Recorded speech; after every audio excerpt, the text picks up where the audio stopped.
What's going on, guys? It's Astroz here, and welcome back to the LOLA podcast, episode 261. I'm here with my buddy Danger. How you doing, dude? Really excited to be here. I've been on a little bit, so No one's been nice to on be a little back. bit. How was your Yeah, holidays, man? they were pretty good. Besides getting sick and my son getting sick, which has been great. Sounds like the gift of 2020, man. Yeah, it's just glorious. You know what is glorious about 2020, though? Is it League? Not really. It's more so LCS. So you weren't on the episode when we talked about LCS. It was me, Blake, and Double. But we did leave one team that we didn't fully discuss. It was 100 Thieves. So we're gonna start it by breaking down that roster. Danger's gonna talk a little bit about what he thinks coming up on the season, since he didn't really talk about what he thought of the roster moves this off season, and then we'll talk a little bit about the start of season 10 and what we think about the current meta and state of the game. So Sounds like a full episode. sounds like a whopping 50-minute banger with the best duo in LOLA. Yep, everyone's impressed. So what do you think of a 100 Thieves roster? I think it's better. I think that's obvious. Yes. I think anyone who listens to the podcast knows that we're fans of Cody's son. Yep. So that alone helps the team out, right? Just getting him in there. Someday I think is a pretty palatable top, right? Yeah, I think he's fine for NA. He can pop off at times. He can really make a difference. So, I think that's pretty good. Things get a little less good when you go to the mid lane. I wouldn't say less good, just very unknown. Yeah, he played in LCS last split, right? No. No. Where did we see him? Because I've seen him play. He might have been group stages. Okay, maybe that's what it is. Fucking Blake is calling I've me seen right him now. play, This asshole. and I haven't been overly impressed, but I guess I'm not completely unimpressed. Yeah, I guess unknown is a good way to put it, right? So I'll go with that. I think Unknown. it's worth the risk. Like, when you see like what 100 Thieves is realistically going to be able to pull as a mid lane talent, like you're not gonna pull like a Jensen or a Bjerg from EU. Would you have chosen Ryoma over Devontae at the time, though? So, yes and no. So the way I see like 100 Thieves going through this is they're not so much playing to win this season. They're not playing to, take down TL right now. You have Cody, who's a young player. You have Ryoma, who's a young player. You have, what's the support's name? Stunt, who is good friends with Cody, a young player, has shown glimpses of being a really good support, just being hit or miss. And then you have two, veterans. You have Someday and you have Meteos. So it's a very balanced roster, but it's a very interesting way to approach it, because when you think of using an import slot, you think of using an import slot on mid, which they did, Right. but you don't typically see it coming from a minor region. Right, and don't get me wrong, I like the fact that they're exploring minor regions, and they're trying to they're trying to find talent somewhere that's not already snatched up, right? I think that's a good idea. So if it pans out for them, I think you could see more of this moving forward, especially with them having minor regions not count as tough against you in academy, right? Mm-hmm. So they'll be able to look more into those regions, and I think that's a good idea. I still think you could have pulled like an 18-year-old from EU and put him in there. That might have been a better choice. What I really dislike about NA is their lack of young talent, right? When we talk about it all the time. And when you have an import slot open, I just would love to see like a challenger EU West player come in, right? Because it's a lot more competitive of a region. So when you pull in that talent, I like taking that risk more than a Ryomo, I think he's played for at least two splits or two seasons in an off region. So I don't know. That's just my take. I think it's a good idea to look for young talent elsewhere. I think when you're talking about an NA team, usually Europe is a better route to go. And I feel like there's a lot of really good young talent in Europe. I feel like every year we're talking about two or three mids that come up and have a lot to show. Like last year, with like Nemesis and Humanoid. Hmm. Um, I think that there were other routes to go, but like I said, I don't mind the move. I see this roster as middle of the pack. Um, I don't see them pushing the top teams too hard. I don't see them falling to the bottom teams because there are some real clunkers in NA right now. So I think they've done a good job of improving their roster. Um, I just don't. I don't think their ceiling is much more than 4. Like I think if they hit 4, they would be really happy with their season. I think the thing that is really hard to say about going and picking up young talent from, say, EU, China, or Korea, like any of these like major regions that are very competitive when it comes to participating in worlds, is when you're a young player coming from those regions, you want to like compete competitively, and NA is seen as the I'm gonna just retire and go get my paycheck now. So there are I can't think of like a single player who would have been as big as they are. Like if Nemesis would have came and played in NA, or Caps would have came and played in NA right out of like EU Master scene or something like that, I think it's really really diminishing to their career in terms of like what they could achieve competitively.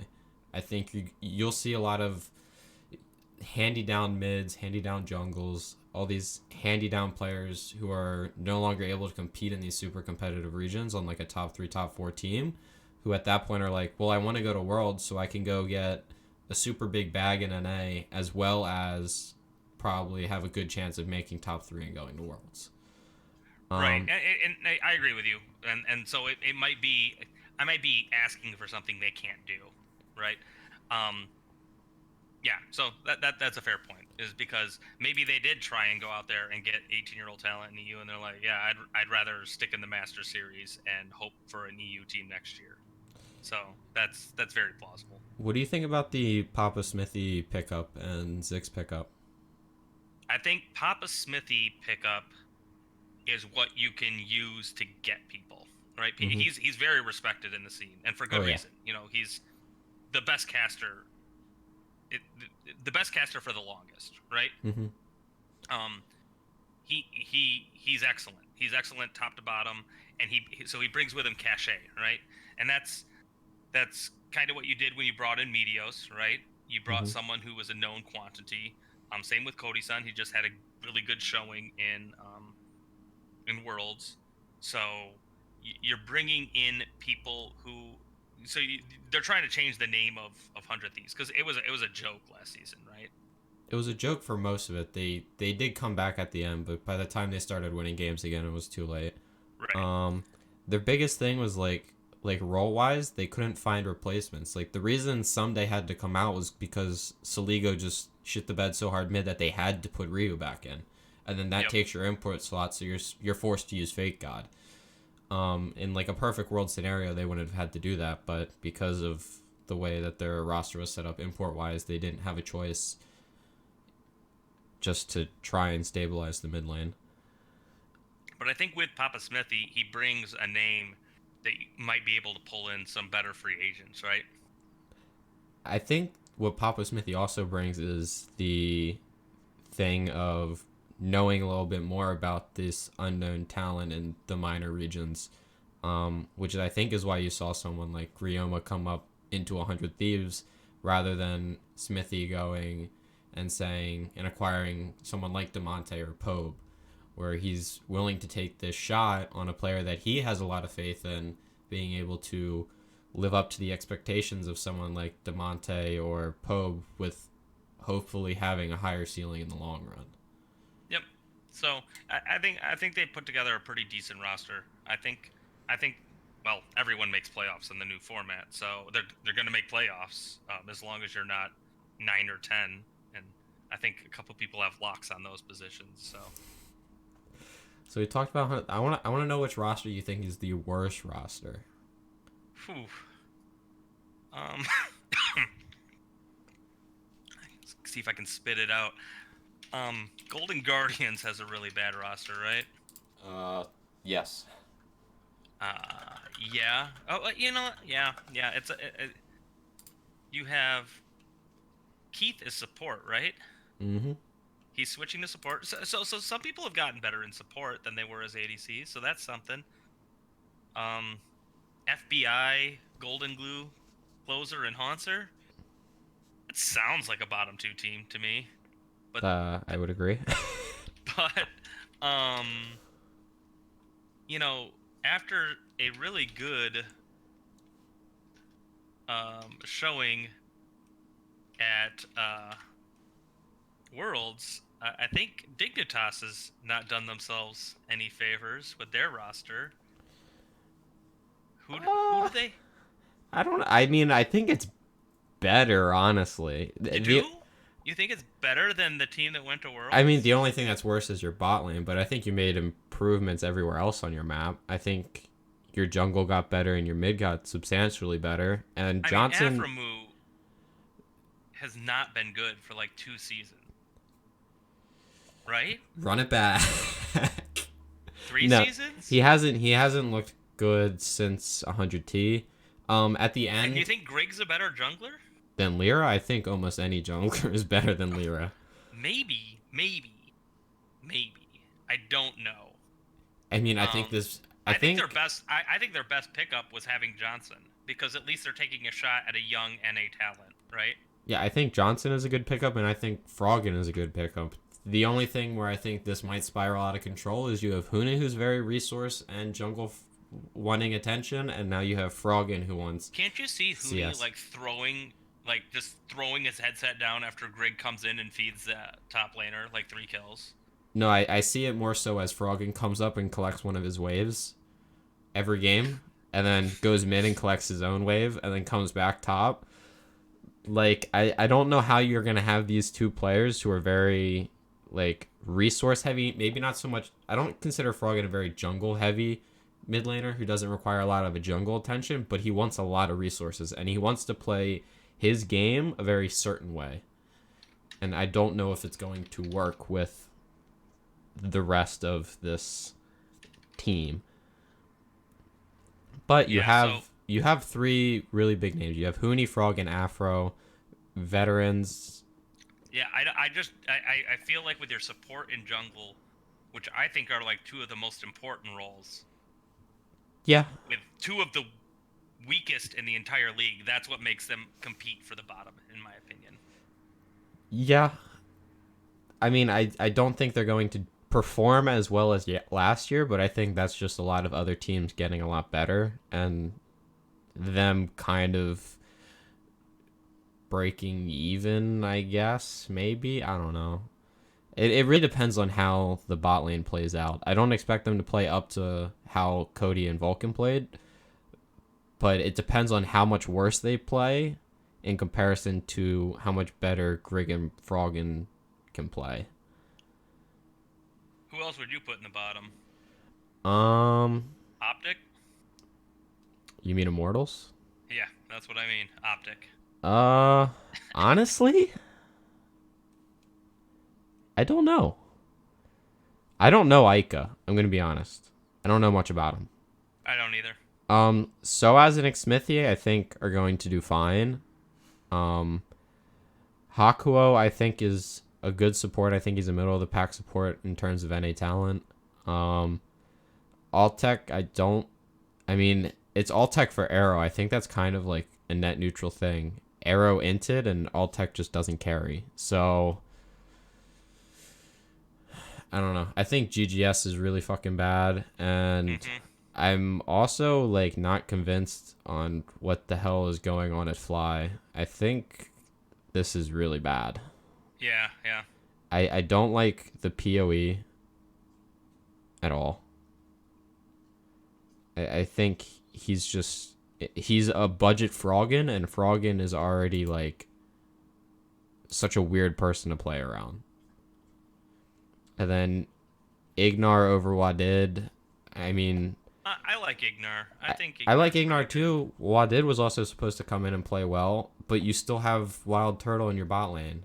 I mean, I don't know. So, Yeah, that's fair.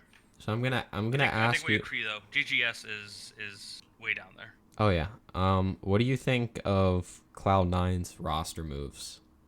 I hate them. Um, Do you like any of them? Patently hate them. No, I hate putting in Blabber over Svenskeren. I hate putting in Sven over Sneaky, and I hate Vulcan over Zazel. Really? That's the one that I don't hate. Never mind. I take I that was back. about to say I think Vulcan Vulcan and was like, Zazel. I think that's probably an upgrade. Because I do despite how like the way much they that paid Vulcan for played. him. I think the fact that you're using your 2 slots on Sven and Niski sucks. It just sucks, and Yeah. I feel bad for Licorice because I think that he is improving every year, and it sucks that he lost Svenskeren for Blabber when I think Svenskeren played, MVP level, and then for some reason he just got put out to pasture because they knew they were going to start Blabber instead.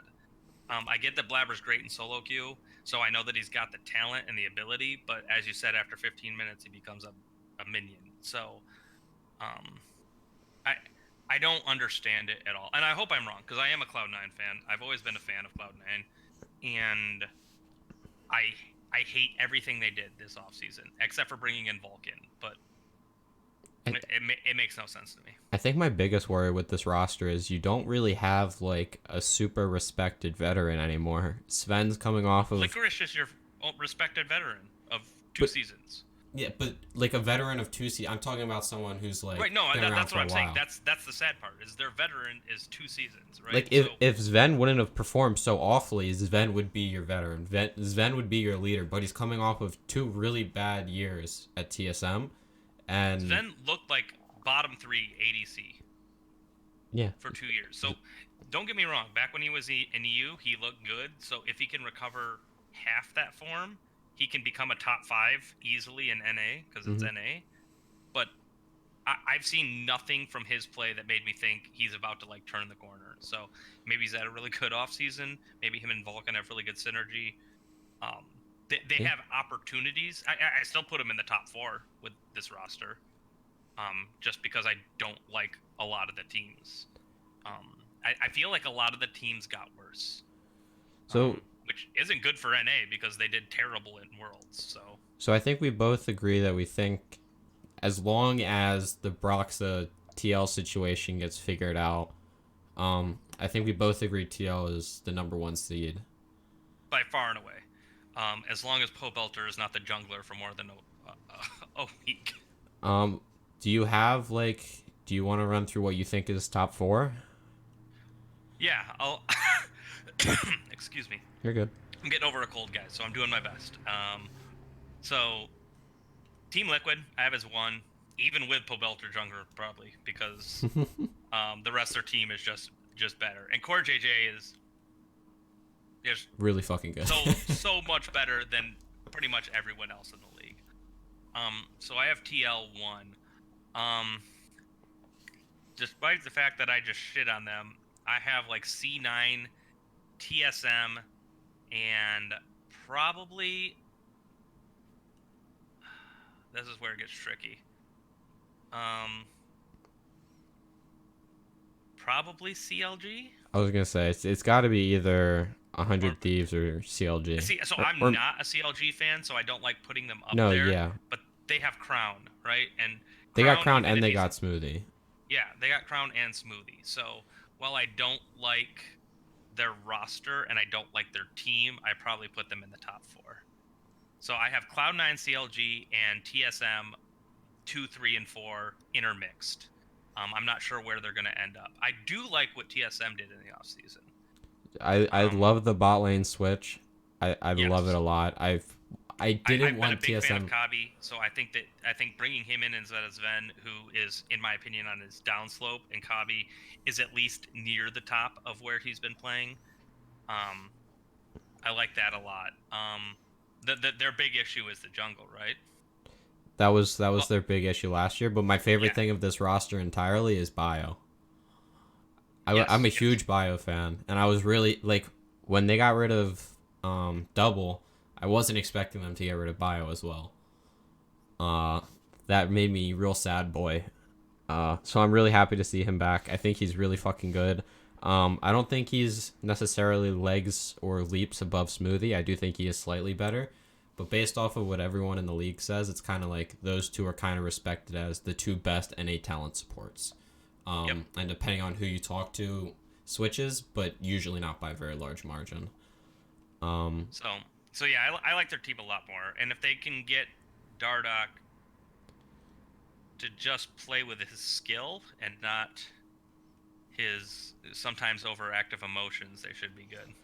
I'm hopefully like I brought this up when I talked to Blake and Double about it. Dardoch hasn't really played with a lot of very highly respected talent, or people who are like super well respected. He hasn't played with someone like Bjerg and stuff like this. So I think this roster is going to be really good for him. You're playing with respected talent in Bjerg. You have one of your top players on your team is one of the most important roles, which is support. So the two most important roles for jungle is probably mid and support, and you have two really fucking good players there. Your AD carry is good, and your top laner has shown what he can do, and he has shown that when jungle is lacking, he will lack as well. So Right. I think Broken Blade and Dardoch are my two biggest worries on whether or not they can play together effectively. Yeah, and just overall synergy, because it is like a wholesale swap, right? Oh, the yeah. only two that were playing together before this season were Bjergsen and Broken Blade. Yes. Yeah, I would have them too, probably, like without a doubt, if I wasn't so unsure of what kind of synergies they have. Yeah, ceiling wise, it's really good, right? Like the potential that this roster has is really good, but we've said that about so many different iterations of TSM that it could come fucking spiraling down like every other TSM season. Yep. So yeah, those are my top four, and I don't think that there's a lot of debate when you look at the other teams. I mean, Evil Geniuses, like I like the moves that they made, and I know they threw a shit ton of money at Chovy. It's very interesting. They threw a shit ton of money at Chovy from all the reports, trying to convince him to come, and they said he was close, and then he was like, "Nah, can't do it. Can't go to NA. Can't bury my career just for a lot of money." So, but I mean, their pickups are solid, except for, in my opinion, their bottom, their ADC. I don't like Bang. Is I he don't think that he he's- residence now? Oh, no, Yeah. mind. He's not Yeah, resident he's yet. resident now. No. Or is Sven Skaren? Sven's One the of the two. resident. Sven's the Sven's resident. Okay. I don't even know why I asked that. Bang's been in A for 2 seasons. But I put Geniuses, Immortals, Dig, and 100 Thieves right there in that middle slot. If their teams synergize well and they get off on a streak, I think any one of them could push those 2, 3, and 4 for spots. Mm-hmm. I think Team Liquid would have to really shit the bed not to end first. All right, It would be anything less than first is a huge loss for Team Liquid, especially looking at these rosters. I think if Jensen plays anything like he did at Worlds, it's a very big possibility because he was a fucking non-contributor at Worlds. I don't think it's gonna happen, but that was some of the worst I've seen Jensen play ever.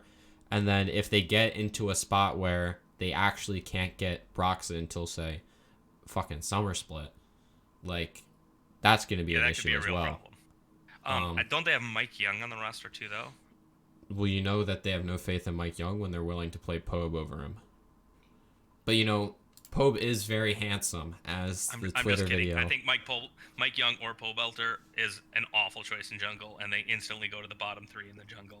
I don't know why they wouldn't. Entirety of NA. Now I'm confused. I want to know who their academy team is, and why the fuck they're not just pulling their academy jungler up. Team Liquid's academy. Well, it's because it's Schernfire, and they don't have the spot for him. Wait, I'm almost certain that Schernfire was having visa issues as well. Like no Was he? cap. Yeah, so it's Schernfire. They made the announcement. I'm gonna try and find it hopefully quickly, so there's not too much awkward space to fill. So I'm going to continue to sit here and talking until I find the tweet. I can't find the tweet. This is a problem. But even if he was available, he wouldn't fit into the roster. Well, no, he would, right? Because He Broxer was would be going to take up one of he their would be slots. their Yeah. import.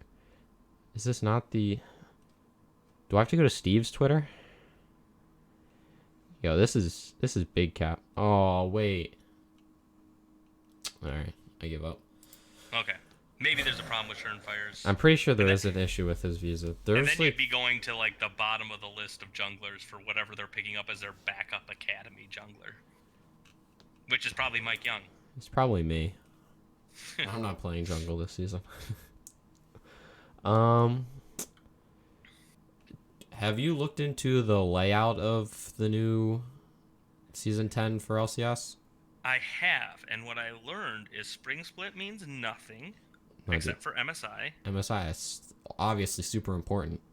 Yes, it is a very important middle of the season tournament that earned some money for the teams and almost no notoriety. So there's that. So Spring Split.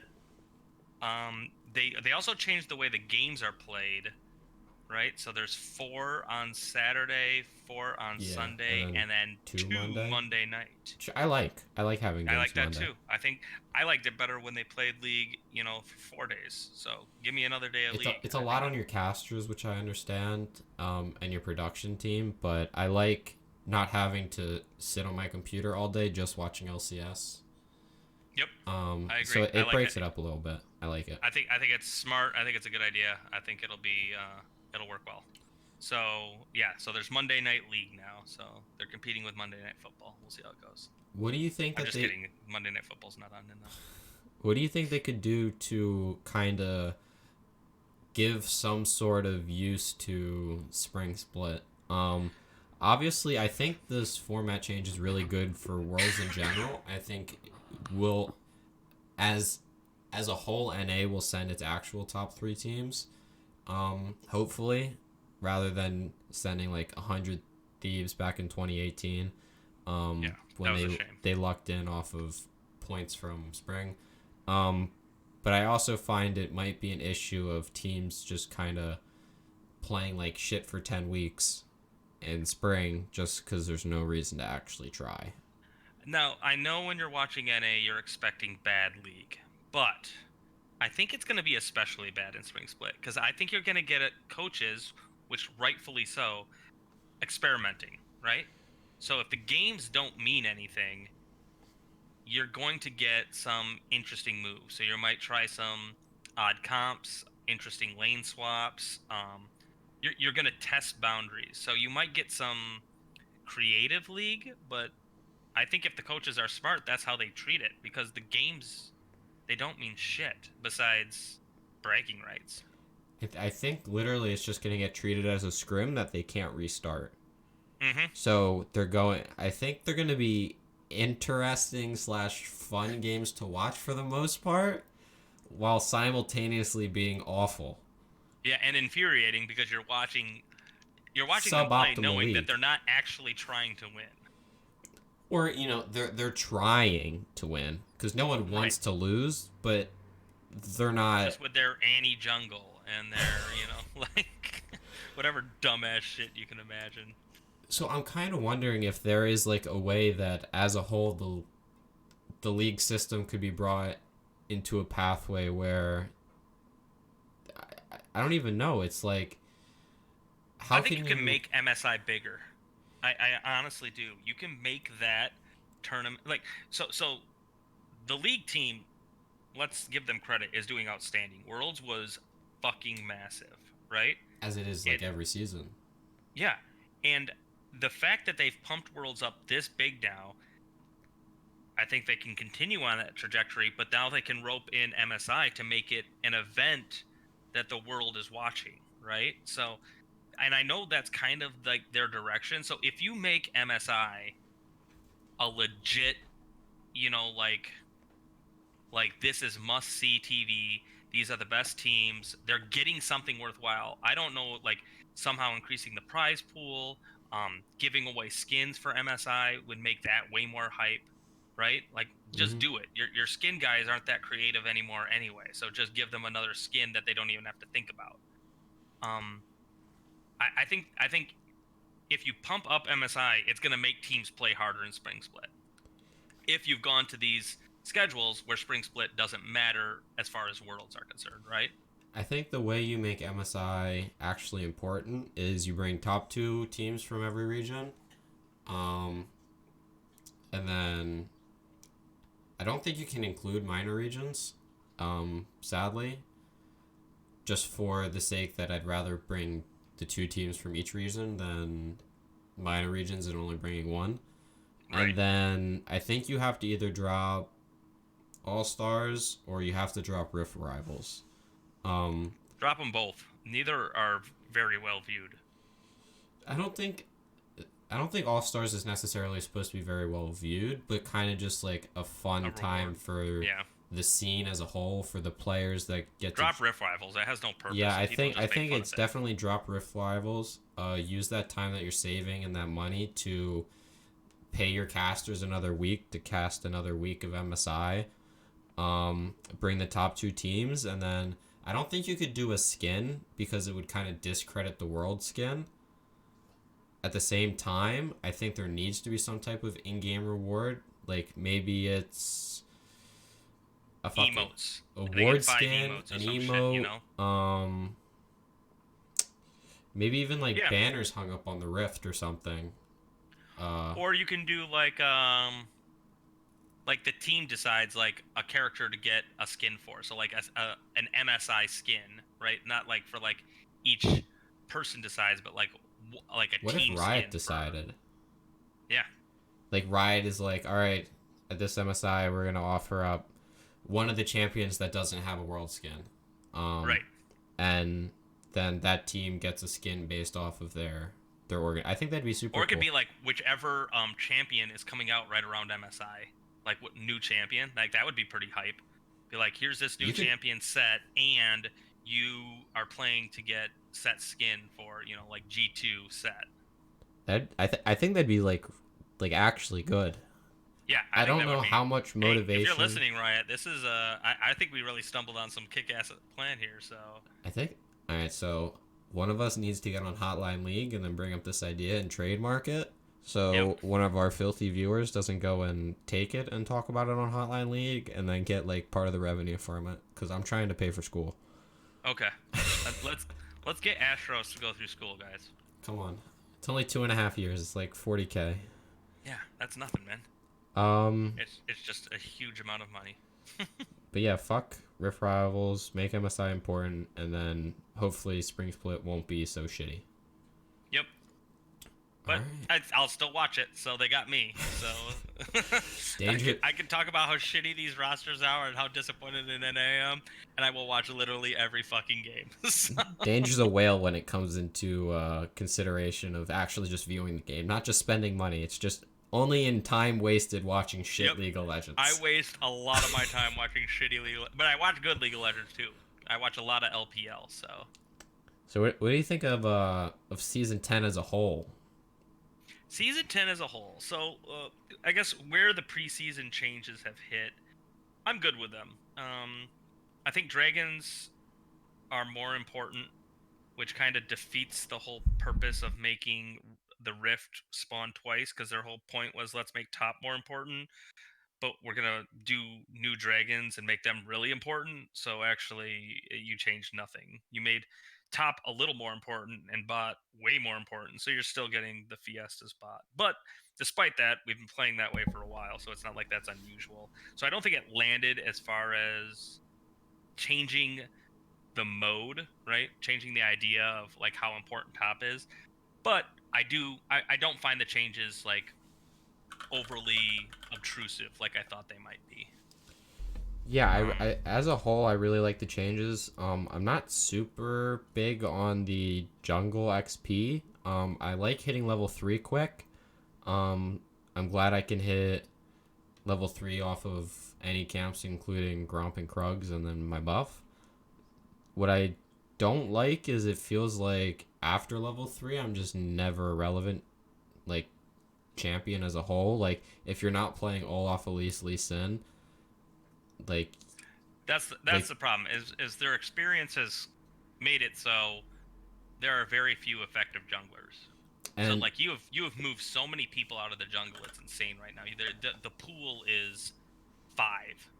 It's the 3 you mentioned, Quiana, just because she's broke as fuck, and so you need her ult later in the game. So she's important to still have, and I'm missing one more, but I mean, you have junglers that work just naturally off of having good level threes. You have Gragas, you have J4, you have Sejuani, who, despite really struggling clear wise, is seeing good success in the jungle, surprisingly, for how much did she you was. watch any Kespa Cup?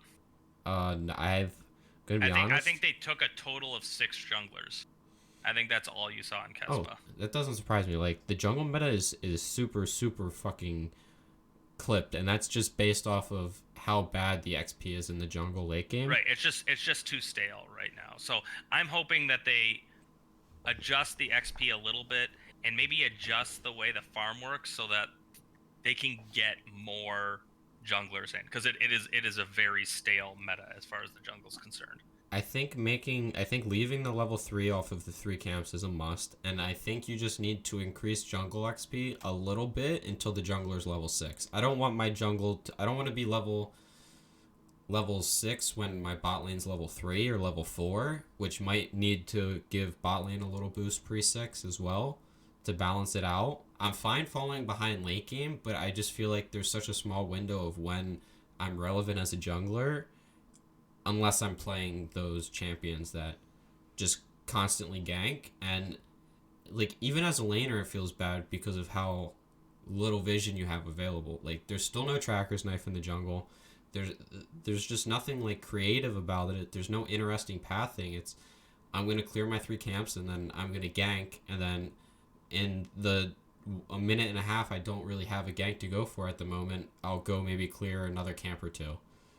And a majority of my XP is coming from leech lane XP and kills. And I like the aggressiveness that it provides, but it just becomes such a stale champ pool where you're literally seeing Olaf, Elise, Lee Sin, like these same champions that we were seeing at the end of last season are still super prevalent. We saw this in season 9 or season 8 when we rolled over into season 9 in the top lane, where you had the Urgot and the Aatrox and the same exact meta carry over, and it was super stale and super unfun in the beginning, in my opinion at least. And I think we're doing the same thing where we're carrying over the same junglers that were super meta at the end of season 9, and just not enough change to make other junglers useful. Agreed. So I think that the jungle is not in a great state. You are impactful if you're one of those champs, and your pool is limited, and I think that they'll address that once LCS and EU or whatever the hell it's called, and once those start up and people are watching it, and they're like, oh yeah, there's 4 picks, right? So that's not fun. So yeah, I think they'll address that pretty early on. At least I hope they do, because it's an obvious problem. As far as like the state of the game, my big issue right now is there are too many overpowered characters, and if you don't play one of them, you are not maximizing your chances. What are your thoughts on that? So I think it's always been a thing where there's always going to be like super strong picks in the meta, right? There's always those S tier picks. There's like 1 to 2 of them. Now there's fucking 7 of them, right? Like, I can go through and list off some broken fucking champions that are broken for different reasons. You have Mordekaiser, who is an insane champion with the dumbest fucking damage in the world, that is super wide skill shots with just dumb scaling and little punishable But even actions. if he loses, he can still like 1v3 at 8. Yeah, so if he's like 1 and 3 in lane, all of a sudden you'll 3-man dive him, and you'll just all die. So that's good, right? My biggest issue with well balanced with Mordekaiser is, everyone in LOLA likes to complain about the balance of Akali, but Mordekaiser's more broken than Akali, and I'm going to tell you why right here in about 30 seconds, so listen up, all right? I'm playing top lane into Mordekaiser, right? I land all my Qs, all my passive procs, and I'm at 10 stacks Conqueror at level 3. He misses both his Qs, I dodge his E, and I still lose the trade because of Conqueror and his passive, just from him autoing me. And his shield on his W. That's fucking broken, Riot.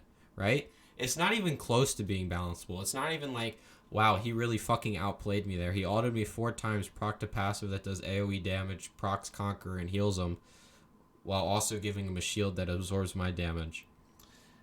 I'm not saying that Akali should instantly kill him at level 3. I'm asking that the champion actually takes fucking damage from a champion that is regarded as overpowered. I think you brushed on the biggest problem. He can miss all his skill shots, right? He can miss his Q, he can miss his E, but if he's just standing next to you, he wins the trade, right? So they need to adjust some ratios, right? Make it so he has to hit his abilities, and then he can get into a decent place. However, you did happen on one of the other broken champions, right? Just by chance? Did you accidentally talk about Akali? I mean, I don't think there's much to really talk about. I think her problems are still the same that I've been saying that they are, and Riot just refused to listen. Her passive does too much damage, and the power of her kit isn't anywhere except for her passive and her R damage wise. And her mobility. Her mobility. But I mean, from like a damage budget, like your E is nothing but a movement ability. Very rarely does the damage from your E actually have any impact on a kill, and I think that's a real problem.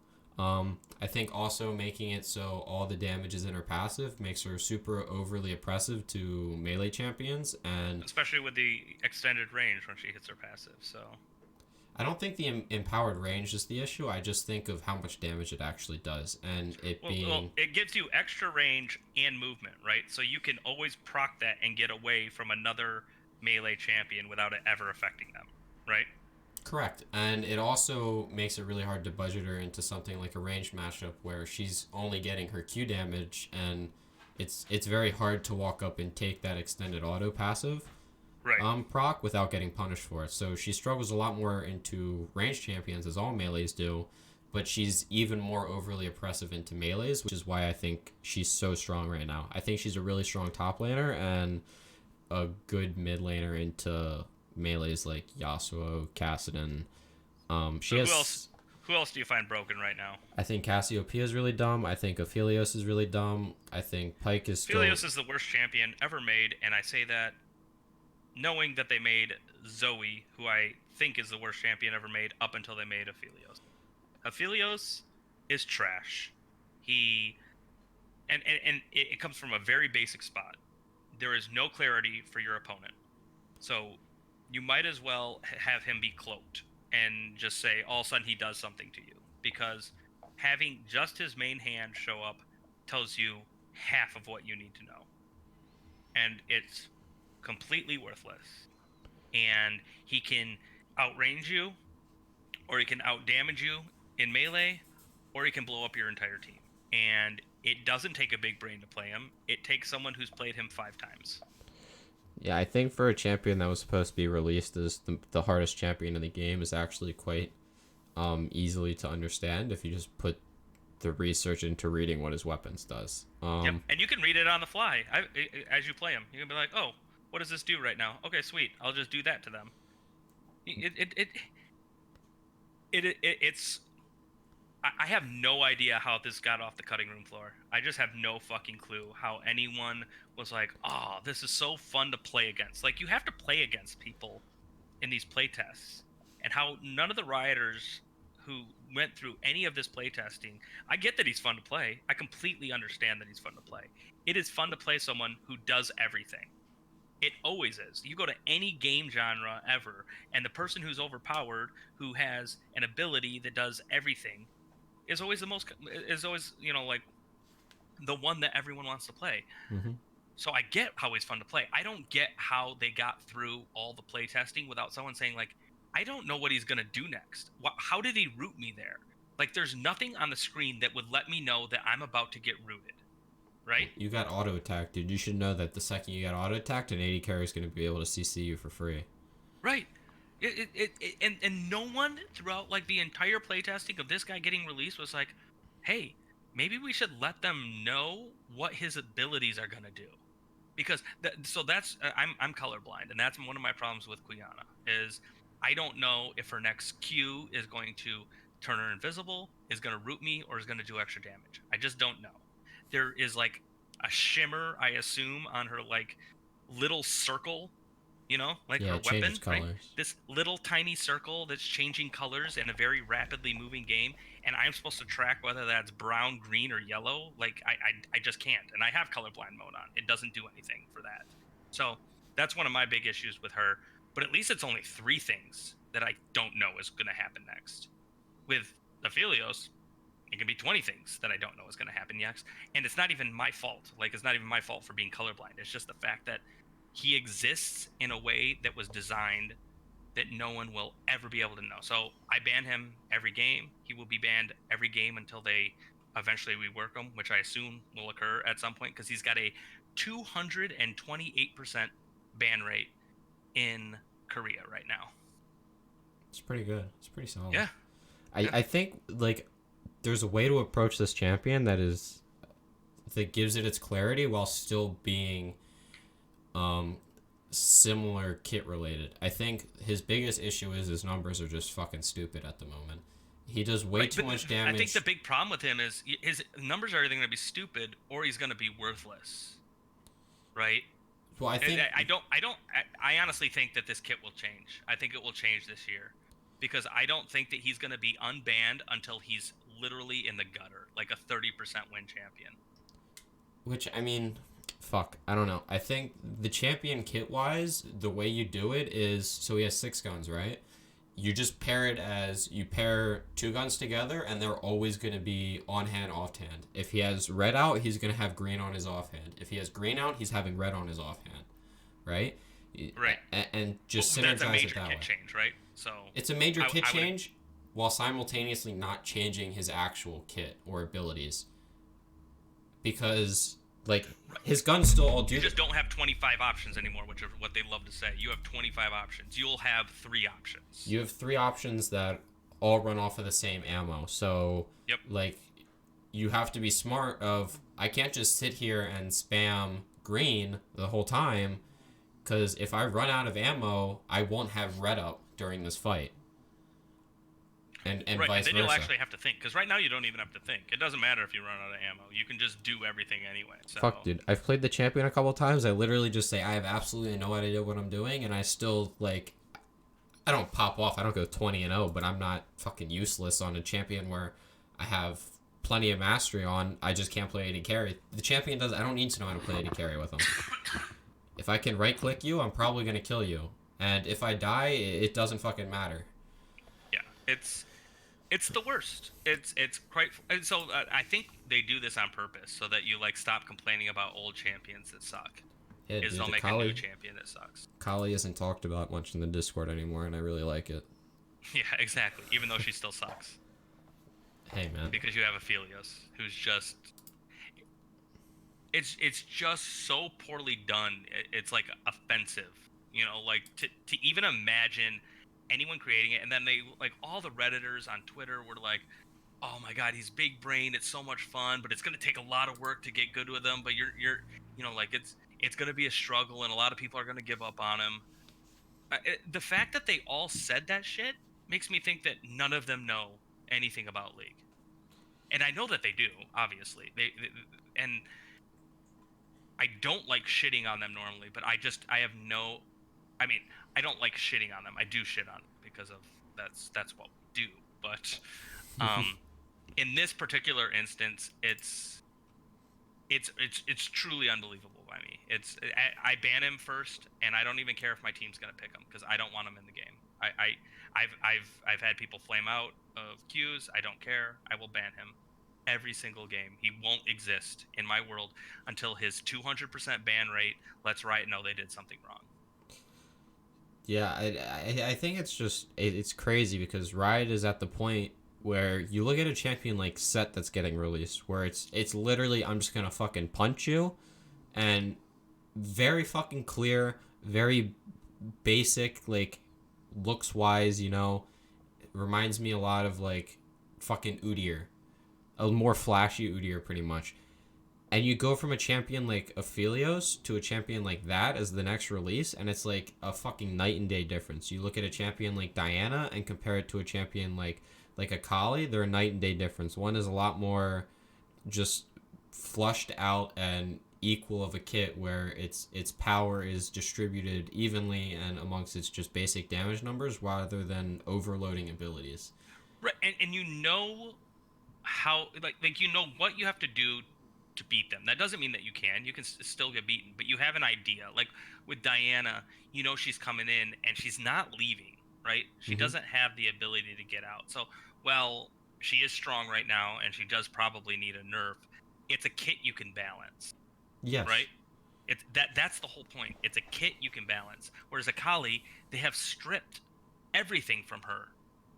And it's still a kit you can't balance. It's still something that they're struggling with. And so I agree. I think Set looks like a great release because it's not that I mind advanced characters that are difficult to play. You can have a learning curve so that they're always better in pros than they're going to be in solo queue, right? I have no problem with that. I understand that exists in League. You still need it to be balanceable. And I think that they will struggle mightily with that because Aphelios is so difficult to play against that until things change drastically, he's gonna keep his high ban rate. But I do like the release of Set. I like the look of his kit. It's very straightforward. I think that they still need to have simple champions in the game because otherwise I couldn't play it. So I need my nice simple point and click champions. So I'm excited to try out Set. I think like with the last like couple releases, they really got away from their idea of very basic champions are going to have clear cut ways of playing the game with substantial damage numbers, and then your more mechanical champions have higher ceilings, but as a baseline, unless their kit is played optimally, they do less DPS than the easier champions. And that is supposed to be where, you know, if you can play this well, you're going to be rewarded with the strength of its kit and offsetting its numbers. While if you don't have the mechanical ability or faith in yourself to perform these combos and this execution well, will give you a little boost with your damage numbers or your health per level or your armor per level and all this jazz. And it's like the last couple releases, they've just kind of been like, oh, fuck it. You got champions like Yumi, Senna, Aphelios, Akali. Even I think Diana was overtuned at start, and then the ability to abuse Ardent Sensor with her W. Yep. That was something they didn't see coming, which I give credit to the community. Like, I bet that's something that rioters didn't even try. Oh no, 100%, and it's something where it's like fuck. So I just give credit to the first Diana who figured out, be like, fuck, this is awesome. And then, and you know, Riot's like, oh, good point. That is awesome, but that's also very toxic. So we're gonna fix that. So I have no problem with that for a patch when someone finds something. No, yeah. Really, I mean, I think that's like a cool, inventive way to break a champion. So good job, Akali or Diana Ardent Sensor person, because you thought outside the box, and I appreciate that. Well, back when Ezreal got blue build finally becoming relevant, I'm pretty sure it was created by like a bronze or a silver Ezreal player, and he started playing it, and the pros found out and were like, all right, this is actually fucking good. Yeah, no, it was a silver Korean player. I'm almost positive. The fucking blue build Ezreal wasn't game breaking. The Ardent Sensor Diana was. It was that was it was truly game super breaking. fucking dumb. Fair. Also, fuck Olaf players. I hope you all get hit by a bus. I hate Olaf. I hate him. I'm tired of him already. And he's been around too long. I agree. It's just when he's fucking good, he is just miles above everyone else. Like, you look at like Lee Sin, supposed to be one of the best level fucking 1 to 3 junglers in the game. Can't beat Olaf.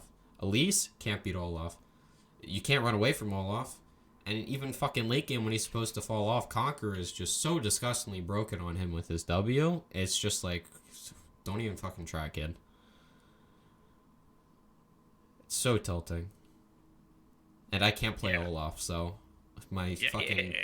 And like you said, you just can't stop him, right? so cancer. So what they released in 2019, get a load of these guys. They got Quiana, Mm-hmm. whose ult doesn't belong on an assassin at all. Agreed? The CC doesn't belong there. Yeah. I'm fine with everything else. The CC is very. The stun everyone across the entire wall, no matter where they are, even though there's things like Baron Pit, where because that's why she's a pick'em jungler still, is because of that one ability. I think the knockback on the R is fine. I think the stun around the wall, or even. Yeah, I'm fine with the knockback on the R. I have no issue with that. Maybe it's the stun once it hits a wall, and then everyone being stunned for the entire length of the wall. Maybe it's awful. The best way to balance it is the person that gets if you land the knockback into the wall, you get stunned. So you can't just throw it behind the Baron Pit and let it wrap around all the way. Right. And land CC, maybe that's a better, or maybe like if you hit like 3 people into a wall with stun, only one of them gets stunned, whoever was calculated to be first hit by the projectile. And then that allows you to actually balance her kit in other ways and add damage into stuff like her E or her W, giving it like increased on hit damage or attack speed or whatever you want to do with it. It needs a change though. Just flat out. For sure. It needs a change. You can you have Quiana, you have Aphelios. We've already talked at length about Aphelios. You have Senna, who we haven't talked about, but we all know is broken too, right? Mm-hmm. And then you have Silas, who's already had a rework because he was so broken that they couldn't do shit with him. And then Yuumi. That is your 2019 schedule of releases. That gives me no confidence in 2020. That's not even like including like reworks, because no, that's just straight champions. In reworks, and you had that time you had Mordekaiser, Akali, Urgot, fuck. There is more. Irelia. Yeah, I don't know if all of those were 2019. I think some of those were 2018, but oh shit, yeah, the Akali Aatrox Urgot was 2018. Yeah. Which is also terrible, by the way. That's completely fine with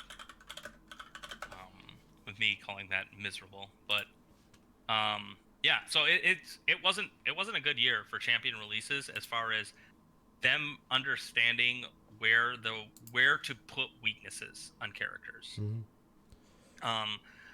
I like the first release in 2020. I think Set looks like a character that will be easily able to be balanced because he's going to be a very straightforward character.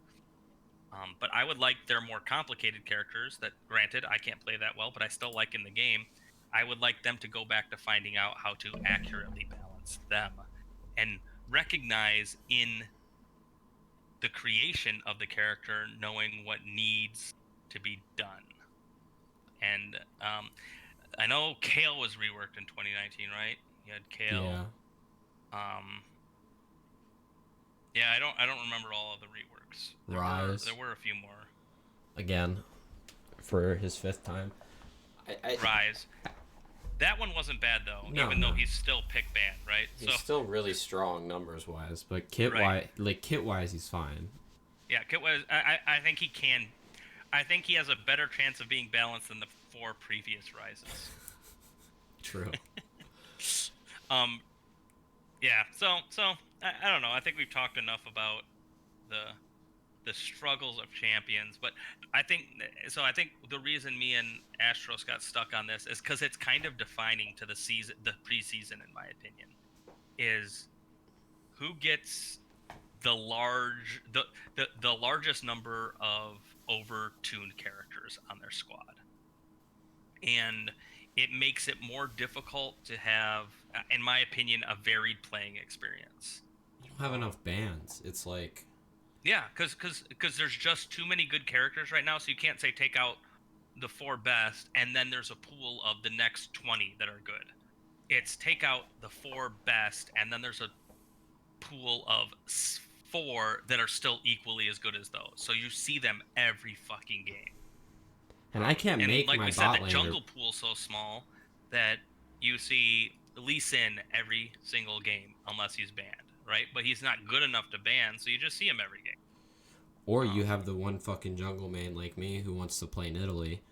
Nidalee is not a good choice. play Kha'Zix. He's actually in a decent spot. I mean, Nidalee's actually not bad at high elo. It's just No, you're ugh, just I not hate good Nidalee. after I early always game. hate my when my jungle walks in Nidalee, I'm never happy. Over That the doesn't mean we don't preseason, win. That doesn't mean that Nidalee's not good. It just means I don't like it. over the preseason, I had like a 12% win rate on the champion in like 15 or 20 games. KDA wise, I was fine. It's just like your job is I'm gonna get everyone ahead in the game, and I'm gonna hope to God that we can make it to the finish line after like I give them the shove. I don't know. I think honestly, what I'd love to see in season 10, is no fucking champion releases and just champion reworks. I don't think you're at a point where you need to add new champions. I'd rather them spend the time reworking the abilities of 8 champions of season than writing lore and story for 4. So let's talk a little bit about what just got released, the Warrior cinematic, right? So I actually did not watch it. I'm gonna be honest. I have actually fucking hated League of Legends. The preseason is way too fucking long, and now that it's finally over, I still have no will to play. I played 2 of my placement matches on my Akali Bay account, and everyone's just a fucking idiot. So Yeah. So I think you touched on something. You shouldn't play your placement matches yet. Give it at least a week to settle down, and then play your placement matches. At least that's my suggestion. That's what I'll be doing, because you get a lot of crazy shit in the first week, and it does settle down a little bit after that. You should watch The Warrior. It is a phenomenal cinematic. I've heard a lot of good things. It's just it hit number 1 on YouTube, so that's pretty cool. lit. Yeah, in the world, it hit number 1. So it's very good, and it goes to what Riot is doing right. They are doing very well with their production teams, and their marketing teams are really learning. So what the cinematic does, and I don't want to spoil it for you, but it helps advance some of the storyline. The actual lore is being advanced, and that's really cool to see, because you're going to see these other games coming out where you're going to get to explore these characters more. And I think the lore team is crushing it. They're making you more interested in these characters, as whether it be through the comics, whether it be through cinematics, whether it be through in-game, like their lore pop-ups and stuff are getting more succinct, more interesting. Like Set would be normally a very boring character, right? He's a mob boss that runs a arena, but and his kit's very straightforward. But they throw in like a little wrinkle, like that he's like taking care of his mother, and she doesn't know that that's what he's doing to take care of her, and she would hate it because that's what his dad did. Like it makes the character instantly more likable and relatable. So I think that the lore team is firing on all cylinders right now, and the production team, with everything that they did with True Damage, everything that they did with this cinematic, everything that's been coming out as far as production goes, has been on point. And every other gaming community is jealous of League for the way that they are doing this shit right now, and they should be, because they're doing it better than everyone else. And I think that's where it comes to the point where you're able to do more with your production team, more with your lore team through those sources of video, rather than spending time doing champion release videos, fucking rewriting lore for new champions, intertwining it into other champions' lore without messing up everything. Rework champions has lore changes usually, but it's not as much as creating a whole new champion. Right. I think in general it's better for the game as a whole, because those champions that really struggle to see any play actually will have a chance to come out, get changed into something new. You look at champions like Shyvana, where like, who wouldn't want to play a badass fucking dragon lady who transforms and does a shit ton of fucking cool stuff? Well, you can't, because you either play AP Shyvana and just press RE and hope to God your team doesn't feed early, or you're an idiot like me and you try and play the on-hit Shyvana where you're just fucking useless 95% of the game. But you can't play that cool champion because its kit is so shit that it doesn't matter. You got champions like fucking like Voli, who is getting reworked, Fiddle. I mean, and that's a good start, right? I expect to see Fiddle soon because it seems like he's on the precipice of coming out. And Voli, he's advancing a lot more, and I know that they're starting to assign splash arts artists to it. Mm-hmm. So he's on the way, and I agree. And I think both of those are characters that needed to be reworked because they had good lore behind them, right? You know, you have a terror, you know, like Scarecrow, very classic character. A lot you can do with that with Fiddlesticks. He was just very old, a very old kit. And Volibear, a badass god armored bear, which apparently is losing his armor, so I guess not an armored bear. But a lot of people would want to know what's going on with that character. So I think you're right. More reworks would be a lot better. I don't think you'll see it because they said back in 2017 they were like, when we were conducting polls, when we were doing a lot of reworks, people said they wanted to see more new champions. So we're not going to go back to that. I don't know if I believe their polls. I guess the casual player is more interested in a brand new champion than a reworked one. It's not like us who are obsessed with League. So I could 100% see, like, I love seeing new champions. Like, I love seeing new kits and new play styles come out. The thing is, it's like, it creates such an issue. And, like, every champion that gets reworked is an issue. Every champion that gets released is an issue. And as a whole, I just think the time investment is better at bringing up the weak rather than just creating another broken thing. Aphelios, yeah, like, I agree. Aphelios has really soured me on their creation teams, but of course that is CertainT's last, so all can celebrate.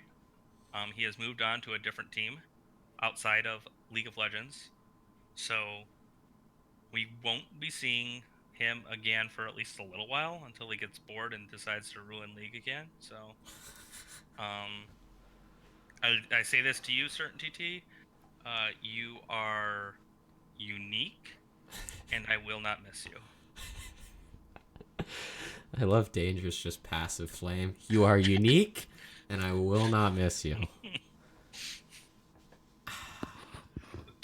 You maining support this season? You staying with Zyra? I am not. I am maining jungle right now. I'm going to see where I land. Ooh, spicy. I have been playing Vi and Diana. I haven't played her as much recently, though, because I realized I was just abusing. And I've been playing a lot of Warwick. So Vi and Warwick have been the two main junglers that I've been playing when I've actually been playing rank flex and not 8 rams. So I'm gonna give it a shot. I usually don't have a big enough brain for jungle. I know that there's a lot of shit you got to keep track of, but I just kind of want to see where I land. Work on it. You know, like it's a new skill, something I haven't done a whole lot of that I've dedicated a lot of time to. Probably a month in, I'll go back to Zyra support so that I can feel better about myself. But for the time being, I think, and I was playing a lot of top too. So top Urgot or Garen, you know, people that are easy to click buttons on. That's where I shine. Fair enough. So I'll let you know how my climb's going. I'll keep people posted. Let them know that I am not better than a gold jungler, and then I'll feel bad, and then I'll spam support until I get some plat, and then I'll jungle again to fall back out. It's a great plan. Honestly, it's unrivaled. What about you? Have you decided on a role? Yeah, I think I'm gonna go top. All right, so there we go. That's perfect for our duo. Akali, GP, Tryndamere. Yeah, you should brush off your GP. Your GP is very good. Yeah, the problem is Gangplank can't like hard carry games anymore like he used to back when I like made him originally. Just because you don't go like... Yeah, they have toned his end of game damage down, right? It's not even that. I feel like they toned like his mid game damage down because it used to be like what I used to do. It was like you'd go IE and then one crit item, and then the rest of your items would be lethality, and you'd just pray to fucking God that you crit, and then you one shot their AD carry and their support and their mid, and it felt so fucking good. But now like into most top lane matchups, like Sterix is super good on him, and like So you're more survival.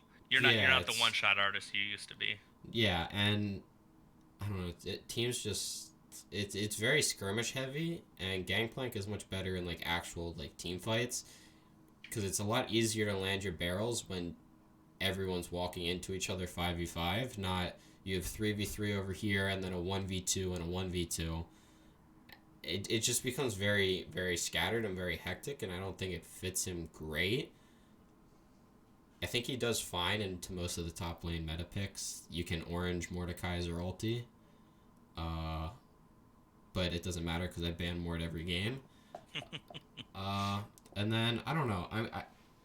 I want to continue to play Akali because it is one of the few champions that I still, like, really have, like, a love for. That's my bae. But, like, also, like, bring in some champions. Like, maybe I pick up Irelia. Maybe some Riven in there, something like that. I need something. I think those fresh. would be good picks for you. I think they might keep you a little bit interested. Because, as I said a little bit before, fuck League of Legends. I have not played much of it. So I literally felt like I forgot how to play League. I couldn't fucking buy a win to save my life. So I got another account, right? Yep. I started playing. I was like, you know what?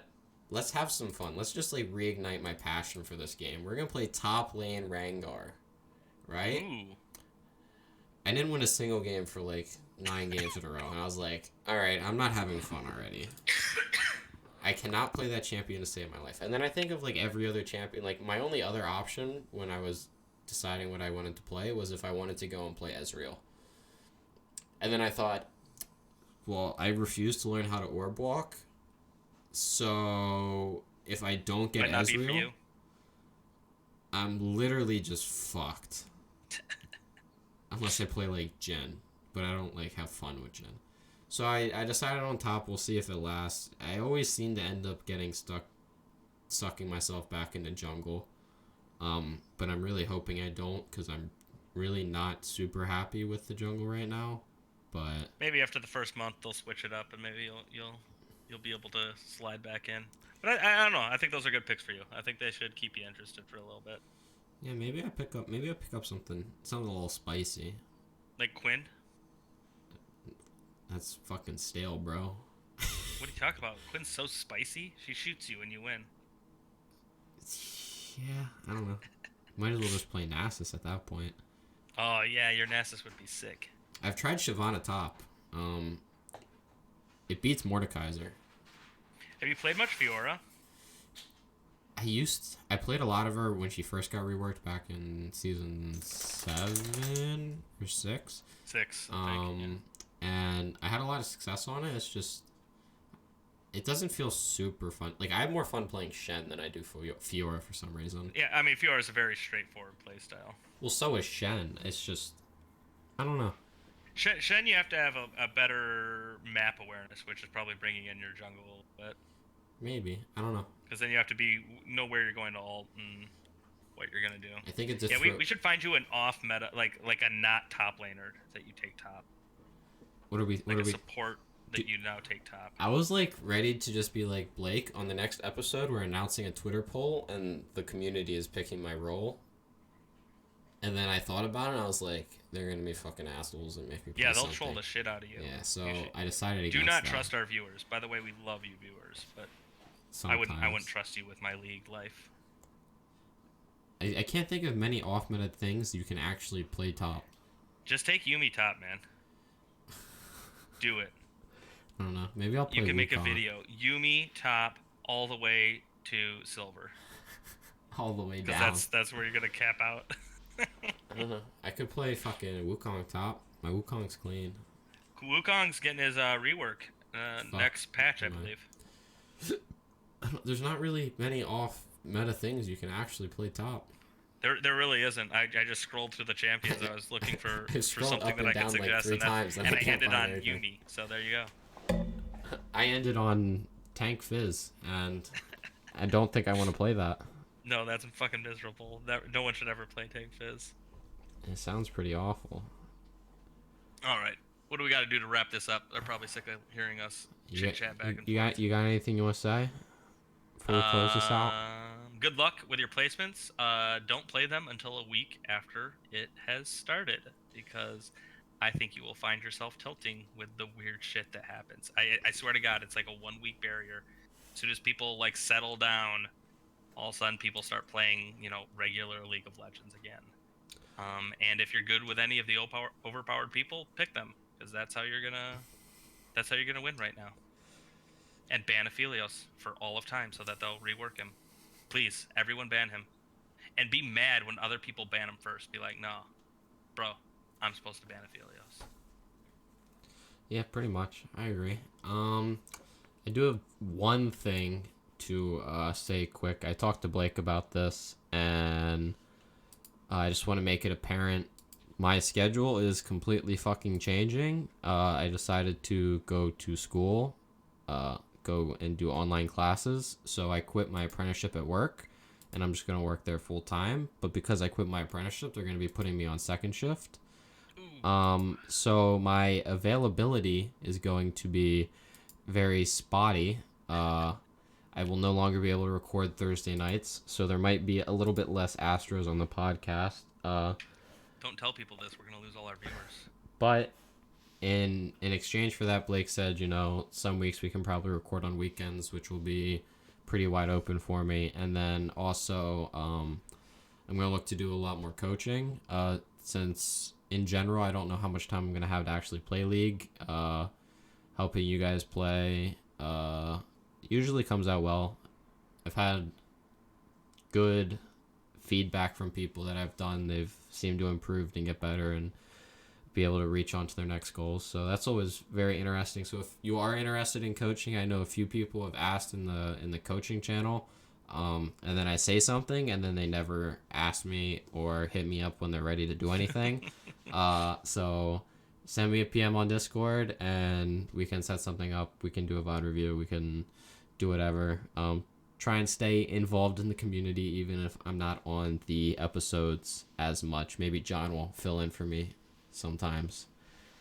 Oh, that'd be great. We'll also try and do like a couple of LCS episodes on the weekends. Yeah, when we feel there's interesting stuff to talk about. It won't so much be, breaking down every game on the weekend. Just kind of the we cool don't stuff. got that kind of time anymore. But we'll try and throw in a few just in case people want to listen. Maybe we'll break down an episode all about like GGS versus who else did we cite as one of the worst teams? Just like break down like the lowest of the low. I think that'd be funny. It's like one of those Bronze 4, Wood 4 videos on YouTube. Yeah. I like it. Make sure you guys hit us up in the Discord if you have any questions or you guys just want to play. We're plenty of people hanging out in there. No idea what's going on with the tournament. Don't ask me. Ask Zill, ask Double. I don't know what their plan is for semifinals, finals, anything of that nature. I played in one game. Did you play in any games? My team played one game, and then I couldn't get my team to play again at the same time, so we forfeited. I filled in one game and stopped, so I'd like to think that I won the tournament. Dude, I played so well in my game. It was. We don't have to get into that. I'm still shaken up about it. I couldn't have played much better. They 4-banned me, and I still just smurfed.